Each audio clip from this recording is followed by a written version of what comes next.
আসসালামু আলাইকুম। কি অবস্থা সবার? আশা করি সবাই ভালো আছেন, বাট আমি ভালো নাই। কারণ আমার পেটটা ভালো না, শরীর ভালো না। যাই হোক, ঘুম হয় না আজকে একদিন, আসলে ঘুমাই নাই। এখন আজকে রাত কি হয় আল্লাহই ভালো জানে। তো আজকে একটা বুদ্ধি বের করছি যে পেটটা খারাপ করা লাগবো, তাইলে ভালো হয়ে যাবো। তো এখন লাবান নিয়ে আসছি, যে এটা লাবান দইয়ের মতো। তো এটা আর 7 আপ, যে এই 7 আপ আনছি। তো এই 7 আপ আর এটা দুইটা মিক্স করে আজকে খামু দেখি। তো এটা হচ্ছে দই, মানে এক ধরনের মাঠা, মানে টক দইয়ের মতো টক। তো এটা দিয়ে দিতেছি।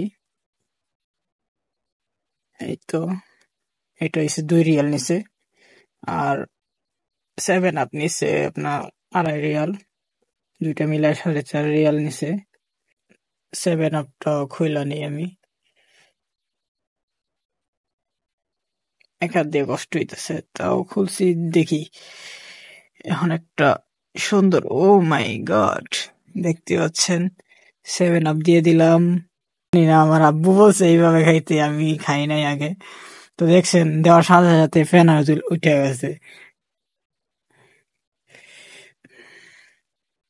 তো সবাই দোয়া করবেন, তাড়াতাড়ি সুস্থ হয়ে যাই। ওকে।